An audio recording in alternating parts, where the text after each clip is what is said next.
ప్రతి ఒక్క భక్తులకి పేరు పేరున మీ అందరికీ పాదాలకి నా శిరసాభివందనాలు.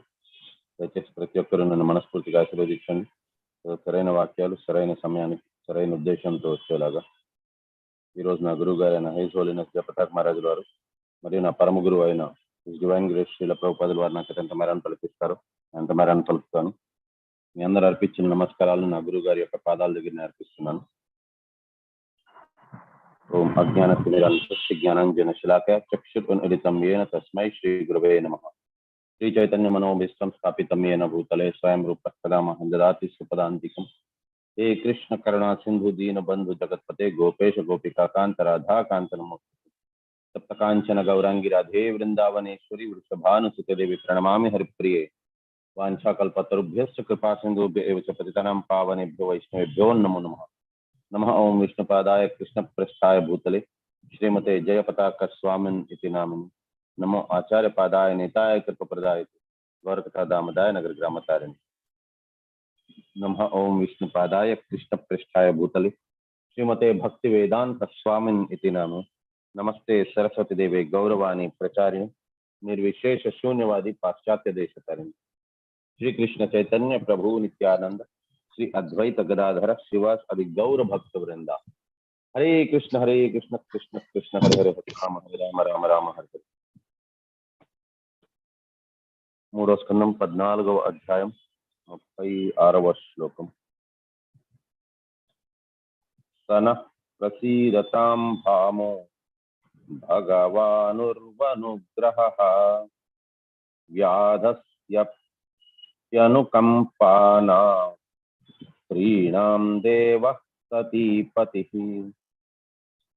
Translation: let him be pleased with us, since he is my brother-in-law, the husband of my sister Sati. He is also the worshipable Lord of all women.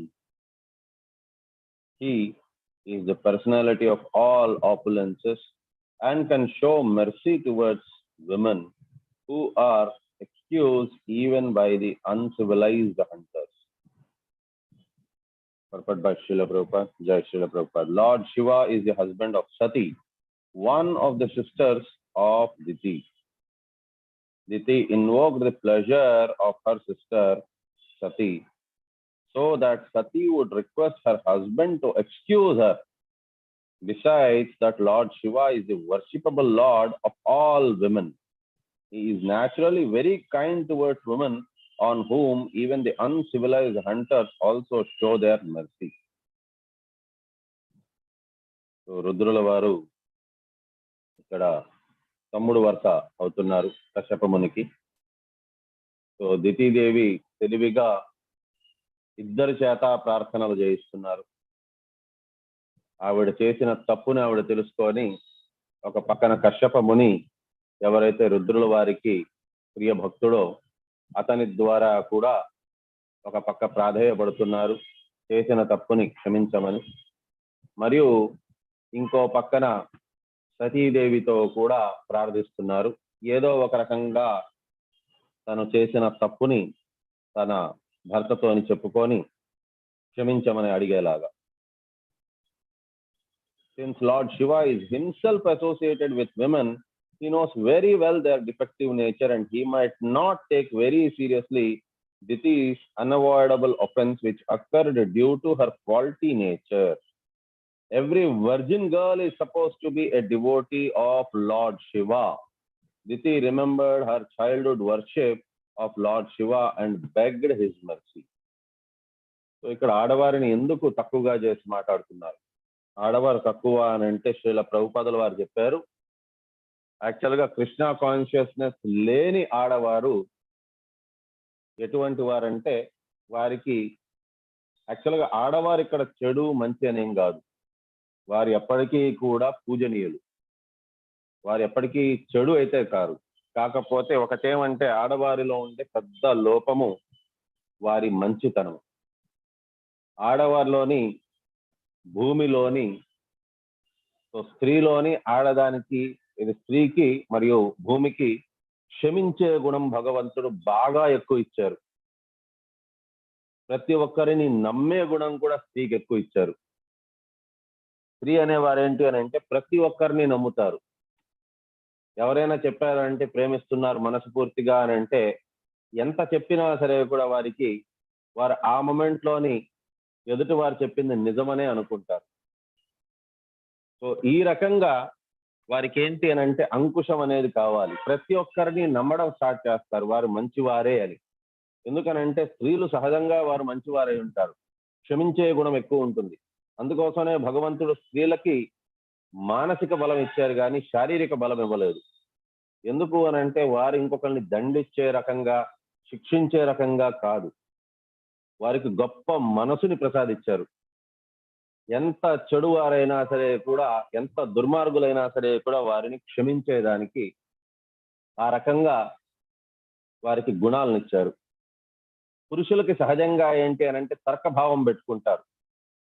వారు ముందు వెనకాతలు ఆలోచిస్తారు. ఇది కరెక్టా కాదా, చెయ్యొచ్చా చేయకూడదా, అందరినీ అంత సహజంగా నమ్మేరు పురుషులు. పురుషులన్నా సరే కూడా ఈ లోకంలో యాక్చువల్గా పురుషుడు ఎవ్వరూ లేరు.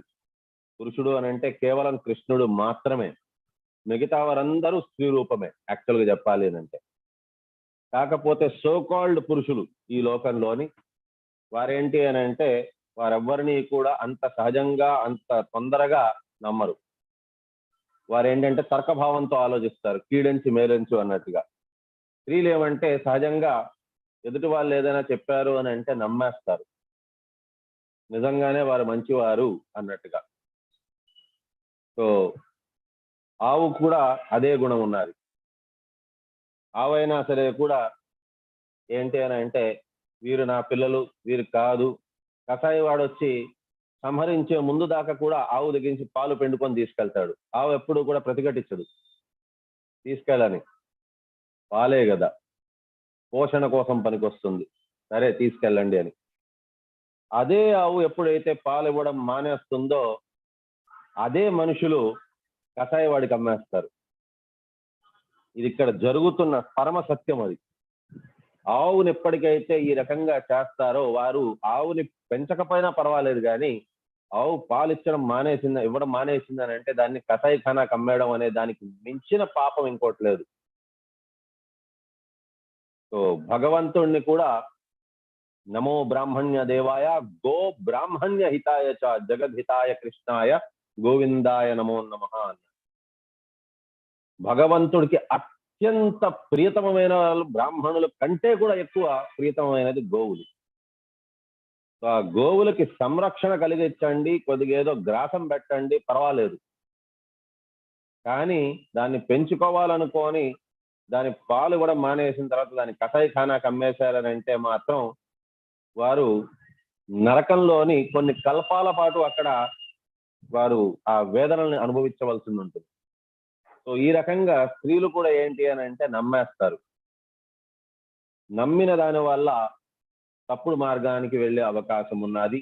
తప్పుడు మార్గానికి వెళ్ళిన దాని వల్ల పుట్టే సంతానము వర్ణ సంకరము. నేను కొత్తగా చెప్పవలసిన అవసరం లేదు. ఇతర మతస్థుల్ని వారు ఏ రకంగా అబద్ధం చెప్పి ఆడవారిని పెళ్లి చేసుకుంటారు, పెళ్ళైన తర్వాత పిల్లలు పుట్టగానే వారిని వదిలిపెడతారు, అదంతా కూడా మీకు తెలిసిందే. అది కొత్తగా చర్చించవలసిన అంశం కాదది. సో ఈ రకంగా స్త్రీలు ఏంటి అని అంటే అమాయకులు, సహజంగా తొందరగా నమ్మేసే రకాలు. సో అందుకోసమని ఇక్కడ చెప్పబడి ఉన్నదన్నమాట. సో కన్య స్త్రీ ఎవరైనా సరే కూడా రుద్రుల వారిని కొలవవలసిన అవసరం ఉన్నది. సో స్త్రీల పట్ల ఒక విశేషమైన అభిమానం ఉన్నది రుద్రుల వారికి. ఎందుకనంటే రుద్రుల వారు శక్తిహీనుల పట్ల, సో శివుడే భోలాశంకరుడు, అతను చాలా అమాయకులు ఎవరైనా కొద్దిపాటు భక్తి చూపిస్తే చాలు వారి పట్ల కరుణ చూపించేస్తారు. సో ఈ రకంగా ఎవరైనా సరే కూడా నిజమైన మనసుతోని కొద్దిగా ప్రాధేయపడ్డారని అంటే చాలు రుద్రుల వారు వారిని క్షమించేస్తారు.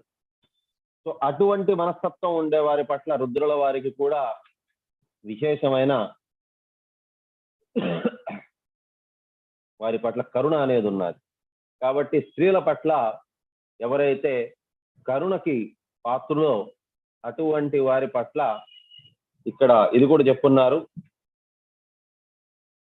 So he is naturally very kind towards women on whom even the uncivilized hunters also show their mercy. So అనాగరికతతో నిండి ఉన్న బోయవాళ్ళు అటువంటి వాళ్ళందరూ కూడా వారు కూడా స్త్రీల పట్ల కరుణ చూపించేవారు. ఒకప్పుడు ఇలా ఉండేది కాదు. ఒకప్పుడు స్త్రీలని తల్లితో సమానం పూజించేవారు.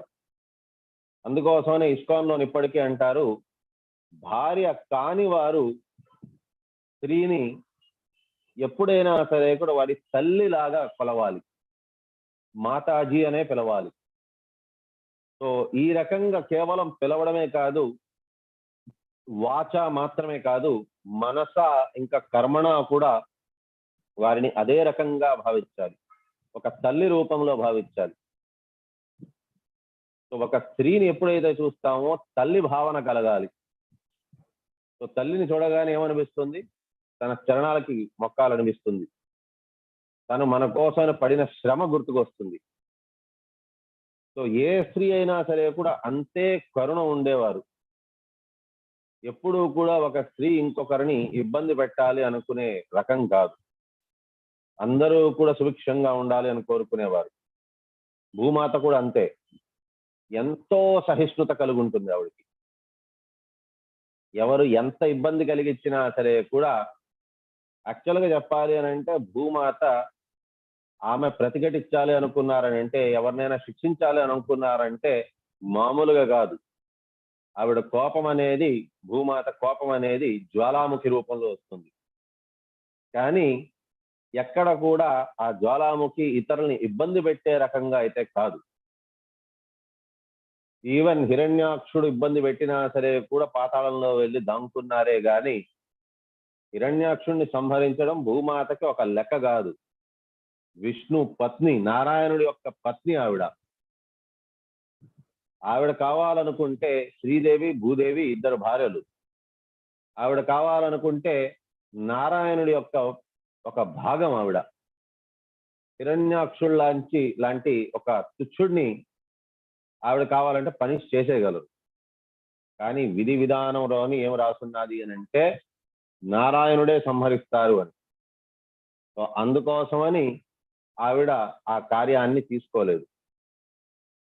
అది కాకుండా కరుణామూర్తి. సో ఇక్కడ అందుకోసమని ఏంటి అని అంటే దితీదేవికి ఇది బాగా తెలుసు. సో అందుకోసం దితీదేవి ఈ రకంగా ప్రార్థిస్తే క్షమించబడతారు ఆవిడ అనే ఉద్దేశంతో, అండ్ అది కాకుండా చిన్నప్పటి నుంచి కూడా ఆవిడ రుద్రుల వారికి చాలా చాలా పూజలు చేసుకున్నారు కాబట్టి ఈ రకంగా క్షమించబడతారు అని ఆశిస్తున్నారు. 37వ శ్లోకం. మైత్రేయ ఉవాచ స్వసర్గస్య శిలాశిషం లోక్యామాశాన్ సానాం ప్రవేపతిం నివృత్త సంధ్యా నియమో భార్యామాహ Prajapati. Translation. Maitreya said, the great sage Kashyapa thus addressed his wife, who was trembling because of fear that her husband was offended. She understood that he had been dissuaded by his daily duties of offering evening prayers, yet she desired the welfare of her children in the world. So ikkada మైత్రేయుల వారు చెప్తున్నారు ఈ మాట. The great sage Kashyapa addressed his wife who was trembling because of fear that her husband was offended. తన భర్త ఎంత ప్రాధేయపడినా సరే కూడా తను ఆ పూజలు చేసుకుంటూను, సంధ్యా పూజ, సంధ్యాహారతి ఇస్తూను, కానీ ఆ సంధ్యాహారతి ఇవ్వనివ్వకుండా చేశారు. కాబట్టి తన భర్త ఎంతో ఆ పాపం వల్ల కుమిలిపోతున్నారు అని అర్థం చేసుకున్నారు. She understood that she had been dissuaded from his daily duties of offering evening prayers, yet she desired the welfare of her children in the world. So అతనేదో పూజల్లో ఉంటుండగా అతన్ని పూజా విధానంలోని ఆటంకం కలిగించి మరి ఈ కార్యం చేయించుకున్నారు తన భార్య.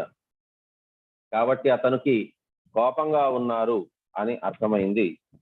కానీ అయినప్పటికీ కూడా ఆవిడ క్షమింపబడతారు అనేది ఒకటి కోరుకుంటున్నారు.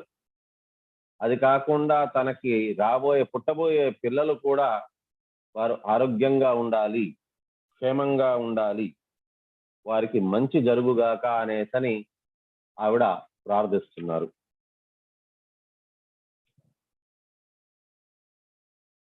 38వ శ్లోకం. కశ్యప ఉవాచ యత్యాదాత్మనస్తే దోషాన్మౌహుర్తికాదుత మన్నిదేశాతిచారేణ దేవానాం చాతి హేళనాత్. The learned Kashyapa said, because of your minds being polluted because of defilement of the particular time, because of your negligence of my directions, and because of your being apathetic to the demigods, everything was inauspicious. ఇప్పటిదాకా తన భార్యని గృహలక్ష్మి అని చెప్పని సంబోధించిన ఆ కశ్యప ముని ఇక్కడ అతనికి సీమ, క్రోధానికి సీమ, అతని సహనానికి సీమ తెగిపోయింది. ఇప్పుడు తన భార్యను మందలిస్తున్నారు. Purport by Srila Prabhupada, Jai Srila Prabhupada. The conditions for having good progeny in society are that the husband should be disciplined in religious and regulative principles and the wife should be faithful. In Bhagavad Gita 7.11 it is said that sexual intercourse according to the religious principle is representation of Krishna consciousness. భగవద్గీతలో కూడా ఇస్తున్నారు. విధి విధానంగా ఏదైతే శాస్త్రానికి అనుగుణంగా భర్త భార్యల కలయిక కూడా భగవంతుడే. ఎందుకు అది అనంటే ఆ రకంగా పుట్టబోయే సంతానము లోక కళ్యాణం చేస్తారు, వారి వంశాన్ని కూడా ఉద్ధరిస్తారు, వంశోద్ధారకుడు అవుతారు. నిజమైన సెన్స్లోని పుత్రుడు కావాలి అని అనుకునేది వంశోద్ధారకుడు పుట్టాలి అని. పుత్రుడు అనంటే ఒకటి పుత్ అనే నరకాన్ని నుంచి తీగలిసేవాడు, అండ్ నెక్స్ట్ వంశోద్ధారకుడు, వంశాన్ని మొత్తం ఉద్ధరించగలిచేవారు. వంశాన్ని ఉద్ధరించగలిచేవారు కేవలం భక్తులే. ప్రహ్లాద్ మహారాజు లాంటి భక్తులు ఎవరి కుటుంబంలోనైతే పుడతారో అటువంటి వారు పుట్టకపోయినా పర్వాలేదు, కొద్దిపాటు కృష్ణుడి పట్ల భక్తి ఉన్నవారు పుట్టారు అని అంటే ఆ వంశంలోని ఆ వంశం అంతా కూడా ఉద్ధరించబడినట్టే. సో మనకి 7వ స్కందంలోని శ్రీమద్ భాగవతంలో మనకి ఇస్తున్నారు. ప్రహ్లాద్ మహారాజ్ ఎప్పుడైతే నరసింహస్వామికి ప్రార్థనలు చేస్తారో అప్పుడు అడుగుతారు, స్వామి మా తండ్రి గారు చేసిన పాపాలని దయచేసి మీరు క్షమించండి, మీరు సంహరించేశారు, కాకపోతే ఆయన పాపాలను దయచేసి క్షమించండి అని అంటే అప్పుడు నరసింహస్వామి చెప్తారనమాట, నువ్వు దాని గురించి అసలు ఆలోచించవలసిన అవసరం లేదు, దిగులు చెందవలసిన అవసరం లేదు. ఈ రకంగా ఒక్కొక్క శ్రేణి భక్తులు వారి యొక్క ఎన్ని వంశాలు, వారి ఎన్ని తరాలు వారు తరించిపోతారు, వారు ఏమీ చేసినా చేయకపోయినా కూడా వారికి గోలోక ప్రాప్తి అనేది జరుగుతుంది అని. సో ఈ రకంగా ప్రహ్లాద్ మహారాజ్ లాంటి ఉత్తమ శ్రేణి భక్తులకి 100 తరాలు ముందు 100 తరాల తర్వాత వారు గోలోకానికి చేరుకుంటారు. కాబట్టి మీ తండ్రి గురించి నువ్వు చింతించవలసిన అవసరమే లేదు అన్నారు. వారి శ్రేణి బట్టి వారికి నెంబర్ ఆఫ్ తరాలు వారు తరించిపోతారు. సో అదే కనిష్టాధికారి అయితే 3 తరాల వారు. సో ఆ రకంగా ఒక్కొక్క లెవెల్లోని ఒక్కొక్క ఇది ఉన్నది అన్నమాట, కౌంట్ ఉన్నది. సో అందుకోసమని ప్రతి ఒక్కరూ కోరుకునేది ఏంటి అని అంటే వంశోద్ధారకులు కావాలి అని. స్త్రీలు పుడితే మరి వంశోద్ధారకులు అవ్వలేరా అని అంటే అలాగేం కాదు. స్త్రీలు కూడా వంశోద్ధారకులు అవుతారు. ఎందుకు అవ్వరు? ఖచ్చితంగా అవుతారు. ఇస్కాన్ లోనైతే శ్రీల ప్రభుపాదుల వారు ఇన్ఫాక్ట్ చాలాసార్లు చెప్పారు, ఇది మగవారి కంటే కూడా స్త్రీలే ఎక్కువగా కృష్ణ కాన్షియస్నెస్ ని చాలా సీరియస్ గా తీసుకుంటారని. కాకపోతే వారికి ఒక చిన్న కట్టుబాటు ఉన్నది. వారికి ఏంటి అంటే తన భర్తని వారు ఒక మంచి డివోటీ చేయగలిగే దాంట్లోనే ఆవిడ తోడ్పడగలరు. కానీ ఎంత చేసినా తన భర్తకి ఒకవేళ భక్తి లేదు అని అంటే ఈవిడ తన భర్తని కాదని చెప్పని ఈవిడ భక్తి చేసేదానికి లేదు. భక్తి చేస్తూ తన భర్తని సంతృప్తి పరచాలి. వారిని మెల్లిగా కృష్ణ కాన్షియస్నెస్ కి తీసుకురాగలచాలి. గుడికే తీసుకురావాల్సిన అవసరం లేదు. ఇంట్లోని చిన్న చిన్న ప్రాక్టీసెస్ ద్వారా వారు డివోటీగా తీర్చిదిద్దచ్చు వారి భర్తని. సో అది చేయగలరు. కానీ వారికి కంప్లీట్ ఇండిపెండెన్స్ అనేది ఉండదు. కాబట్టి సుపుత్రుడు కోరుకుంటారు. కానీ ఎవరైతే జీవితంలోని వారు భగవంతుడినే కొలుస్తూ ఉన్నారో అటువంటి వారికి సుపుత్రుడే కావాలి అని లేదు. అటువంటి వారి ఇంట్లోని సుపుత్రిక ఉన్నా సరే కూడా వారు జీవితం అంతా కూడా వారి యొక్క కుటుంబము ఎన్నో తరాల వారు కూడా తరించిపోతారు. Before engaging in sexual intercourse, both the husband and wife must consider their mental condition, the particular time, the husband's direction, and the obedience to the demigods. According to the Vedic society, there is a suitable, auspicious time for sex life. So, ఈ రకంగా వివాహ వేడుక అనేది కూడా వాటన్నిటికీ కూడా ఒక సమయము, సందర్భము, పాత్ర అపాత్ర అవంతా కూడా ఉంటుంది. అది మొట్టమొదటి సంస్కారాలు. అది 16 సంస్కారాల్లోంచి ముఖ్యమైన సంస్కారాలు 16. సో అన్నిటికంటే మొదటిది గర్భధాన సంస్కారం. భగవంతుడికి పూజ చేసుకొని వారి ఆశీర్వాదంతో పుట్టబోయే పిల్లలు భగవద్భక్తి కలిగి ఉన్న వారు పుట్టాలి. వారు ఎంటైర్ ఆ వంశాన్ని ఉద్ధరించేవారు అయి ఉండాలి. ఏ తండ్రి అయినా ఏ తల్లైనా సరే కూడా వారి కంటే గొప్పవారే అవ్వాలి వాళ్ళ పిల్లలు అనుకుంటారు. కానీ అన్ఫార్చునేట్లీ ఇప్పుడు ఏమైపోయిందని అంటే కేవలం ఆర్థిక రూపంలోని ప్రతి ఒక్కరు వాళ్ళ పిల్లలు వారికంటే ఉన్నతులు అవ్వాలి అనే కోరుకుంటున్నారే గాని ఈ యొక్క జన్మ గురించి కోరుకుంటున్నారు. వారి శరీరం అనే భావనలో నిరుక్కుపోయి ఉన్నారే గాని వారి ఆత్మ అనే విషయాన్ని ఏ ఒక్కరూ కూడా తెలుసుకోలేకపోతున్నారు. వారి ఆత్మ అనే విషయాన్ని తెలుసుకున్నప్పుడు వారు కోరుకునేది వాళ్ళ పిల్లలు ధనం సహకరించాలి. కానీ ఎంత దాకా అంటే అవసరాల దాకా. అంతేగాని లగ్జరీస్ అవంతా పెట్టుకొని వాళ్ళు ఇంకా ఇంద్రియ భోగంలోనే, ఇంద్రియ లాలసలోనే ఇరుక్కుపోయి ఉంటారు. వాళ్ళు కోరుకోవాల్సింది ఏంటంటే వాళ్ళ పిల్లలు మంచి భక్తులు అవ్వాలి, వాళ్ళు ఈ జన్మ సంసార సాగరం నుంచి బయటపడాలి అనే కోరుకోవాలి. కానీ అన్ఫార్చునేట్లీ ఈ లోకంలో లేదు ఆ రకంగా.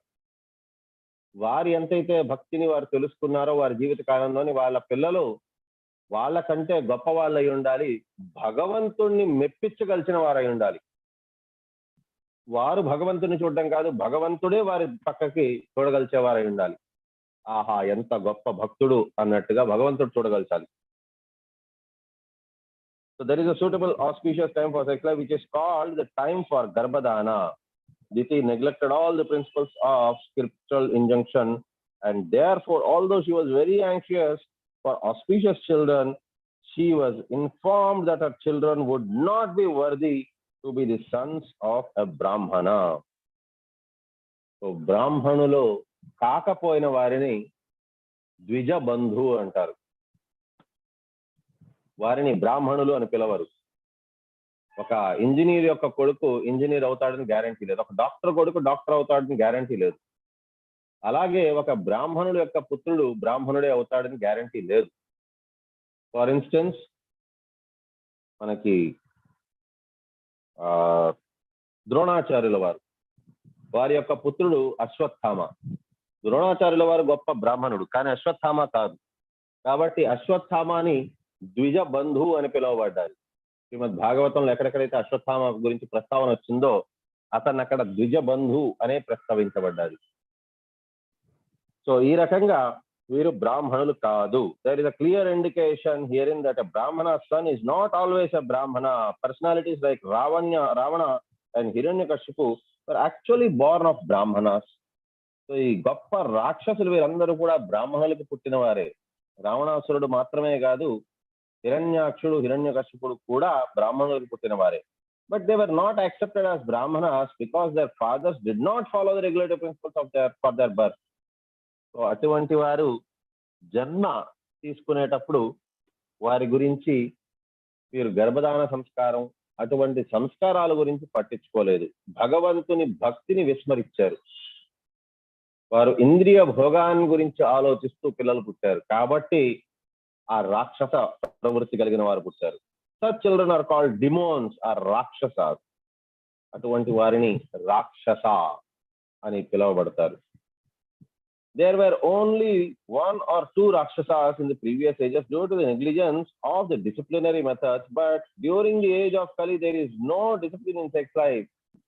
However, how then can one expect good children? ఇవాళ కాలంలో అప్పటి కాలంలో నట్టే హిరణ్యాక్షుడు, హిరణ్యకశిపుడు, రావణుడు, కుంభకర్ణుడు, శిశుపాలుడు, దంతవక్రుడు, ఆ రకంగా కొంతమంది మాత్రమే ఉండేవారు రాక్షసులు. మిగతా వారందరూ దైవీ గుణం కలిగిన వారు ఉండేవారు, కనీసం మానవ గుణాలు కలిగిన వారు ఉండేవారు. అంతేగాని రాక్షసులు అనేవారు చాలా తక్కువ మంది ఉండేవారు. కలియుగంలో ప్రతి ఒక్కరూ శూద్రులే, ప్రతి ఒక్కరూ రాక్షసులే. కలశూద్ర సంభవాహ, ప్రతి ఒక్కరూ రాక్షస ప్రవృత్తి కలిగిన వారు, ప్రతి ఒక్కరూ కూడా అసుర గుణం కలిగిన వారు. వారు స్వార్థం గురించి ఆలోచించేవారే, భగవంతుని గురించి ఆలోచించేవారు ఎవ్వరూ లేరు. వారే ఈ శరీరం అనే భావనలోను మునిగిపోయి ఉన్నవారే. మరి అలాంటప్పుడు సుపుత్రుడు లేక సుపుత్రిక ఎక్కడి నుంచి పుట్టగలరు? వారందరూ కూడా వర్ణ సంకరమే అవుతారు. Certainly unwanted children cannot be source of happiness in society. Unwanted children అంటేనే వర్ణ సంకరం, అవాంఛనీయ సంతానం.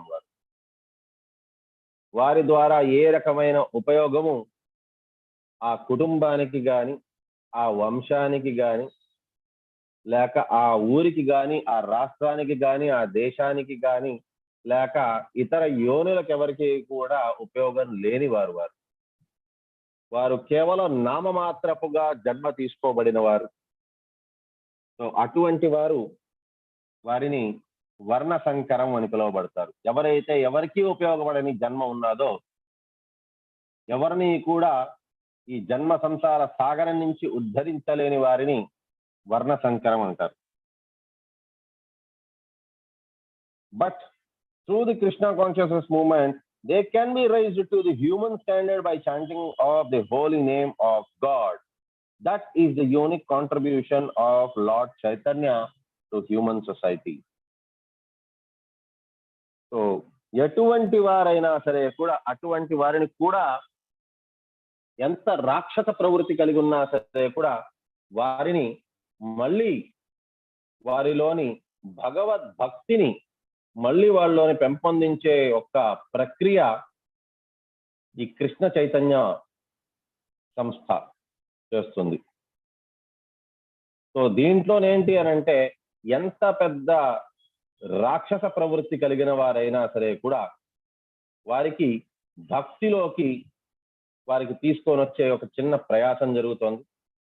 సో దానివల్ల ఏంటి అని అంటే, వారికి ఎంత చెడు వారైనా సరే కూడా వారికి భక్తి మార్గంలో వచ్చేదాని వల్ల, భక్తిలోకి పూర్తిగా రాలేకపోయినా సరే కూడా కనీసం వారు ఒక ప్రయత్నము, వారిని దేవత దీనికి తీసుకురాలేకపోయినా సరే కూడా, దైవీ గుణాలు వారిలోని లేకపోయినా కూడా కనీసం మానవ గుణాలు వారిలోకి తీసుకొని వచ్చే రకంగా.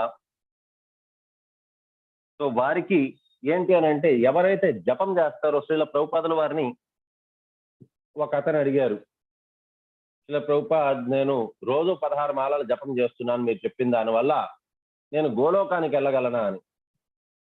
శ్రీల ప్రభుపాదుల వారికి చెప్పారు, ఖచ్చితంగా చేరుకోగలవు, కానీ ఇప్పుడప్పుడే కాదు. ఇప్పుడు కేవలం 16 మాలలు చేస్తున్నావు. 16 మాలలు చేస్తున్నావు అని అంటే విచ్ మీన్స్ దట్ నువ్వు జంతువువి కాదు. పశువులకి మానవులకి మధ్యన తేడా ఏంటి అని అంటే ఈటింగ్, స్లీపింగ్, మేటింగ్, డిపెండింగ్.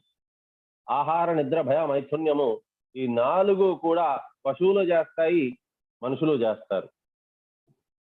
మరి మనుషులకి పశువులకి డిఫరెన్స్ ఏంటి అని అంటే పశువులు హరే కృష్ణ మహామంత్రం 16 మాలలు జపించలేవు, మనుషులు జపించగలరు.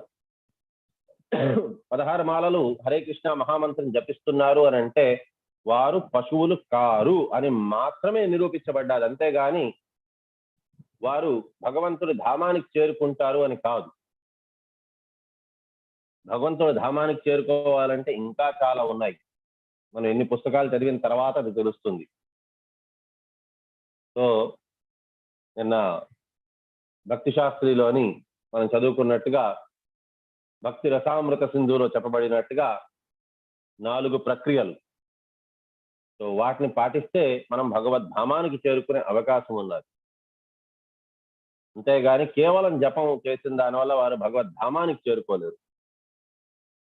సో ఈ రకంగా కృష్ణ కాన్షియస్నెస్ మూవ్మెంట్ అనేది ఏదైతే చైతన్య మహాప్రభు యొక్క వరప్రసాదమో దాని ద్వారా అందరికీ కూడా మళ్ళీ ఒక అవకాశం కలుగుతోంది.